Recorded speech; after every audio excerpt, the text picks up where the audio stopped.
I thank my friend, and thanks so much, and thank you. It's been an honor to work with you, a real privilege to call you friend. Thanks. Now I'll go to the gentlewoman from Michigan, Ms. Tlaib. No, thank you so much, Chairman. I'm so glad we're talking about surveillance. I think it's really important when I talk to constituents about what is happening. Before I do start, I just, to our chairman, thank you so much for indulging me on the struggles that we have with auto insurance in Michigan. I still don't understand what marital status or people's education level have to do whether or not they're a good driver. But hey, we're going to allow the auto insurance industry to discriminate against people that way and not do anything about it. But I know the chairman cared, so I appreciate that.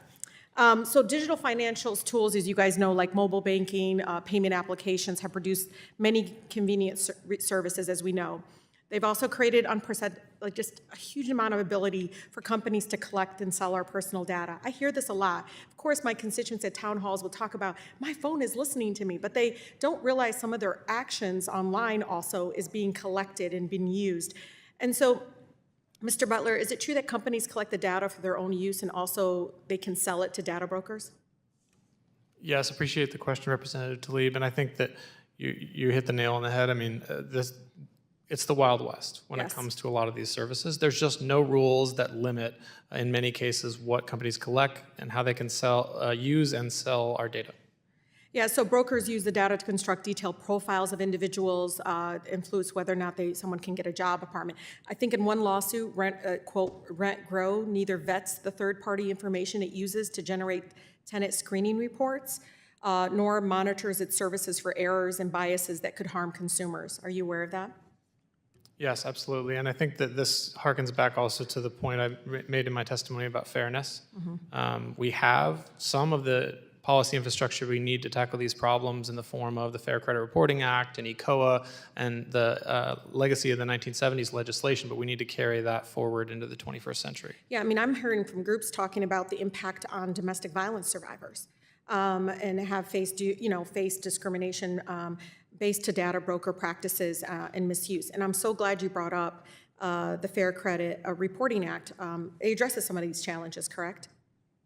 Absolutely. I think that Congress was really prescient in the 1970s and recognizing the trajectory of computing and automation and how that and profiling and how that could impact individuals and really trying to lay the groundwork for what a fair system looks like and what it requires. Mr. Butler, do you agree, like, it doesn't matter if you live in Detroit or in rural America, no matter if you're Democrat, Republican, Libertarian, Independent, do you think Americans want this data collected? No, I think that it is a truly bipartisan issue when you get down to people's preferences for wanting their data to be protected and wanting to feel respected and in control of their own information in the digital marketplace. Do you know of any other really egregious abuse of this by data brokers? We've seen really troubling stories in particular that implicate national security, the military. Increasingly, even members of law enforcement come under risk from their information getting leaked online. The risk of, physical violence against individuals that can be targeted is severe. We've even seen, precise location information being collected and used to target and track individuals. So I think there's real physical world stakes to this as well as the type of bias and discrimination profiling that you mentioned. I know 18 individual states have actually passed some sort of consumer data privacy laws. I think the European Union passed something called the General Data Protection Regulation. What we can learn from those efforts, that action is needed, but what else, I think for many of my colleagues here to understand the urgency of moving on this issue.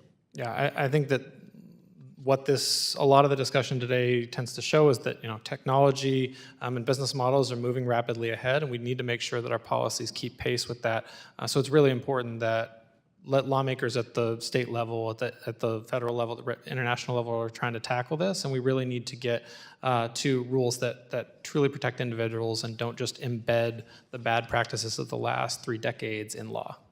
I know that landlords may engage in discriminatory practices towards a certain group and so forth. Other than the Rent Grow lawsuit, have you seen any other lawsuits come forward because of the egregious privacy